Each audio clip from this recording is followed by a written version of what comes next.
ng Rizal.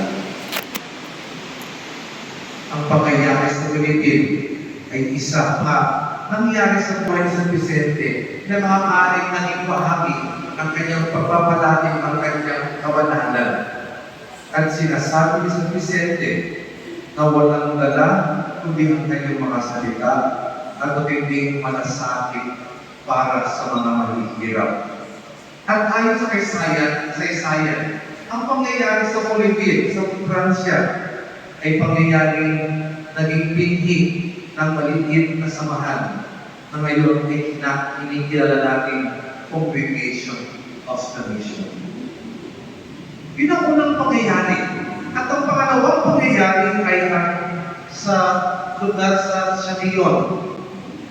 Isang linggo nang siya ay magkahanda na magsalita sa misa, may isang taong pumasok sa Kristi upang ipaalam sa kanya ang tungkol sa isang pamilyang may sakit at desperado ng tulong. Wala silang pagkain at di gamot, wala din sila. Pero ang puso ni San Vicente ay nasaktan sa balita, kaya nagbigay siya ng isang napakagandang humilia. At totoo na, ang malasakit ni San Vicente ay kumalat at ang Diyos mismo ang tumawag at humipo sa mga puso ng kanyang mga tatapangin. Awa at habag.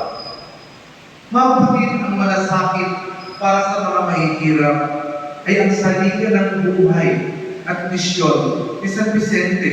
At sana bilang under ng Vincentian Parish, sana tayo ay magsilbing San Vicente ngayong mga panahon na magsisilbing gabay din sa atin ang buhay ni San Vicente.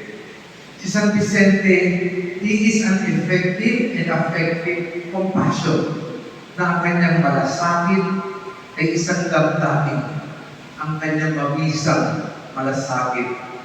Tandaan natin na ang pangunahing katangian ng ating San Vicente na taglayin ng mga bawat Vincentino o Vincentiano ay magkaroon ng isang damdamin may malasakit. Isang kakayahan na makiramay hindi lamang sa pisikal na pangailangan, kakayahan na makiramay ng emosyonal din sa mga taong nagdurusa dahil sa material o espiritual na kahirapan. Ang magkaroon tayo ng effective compassion na hindi dapat nagbibigay lang tayo ng damit o mga pangailangan. Hindi lang tayo dapat nagbibigay ng pera o pagkain. Kailangan tayo magbigay ng ating sarili at talangin at kamustahin ang pinagdadaanan ng isang tao.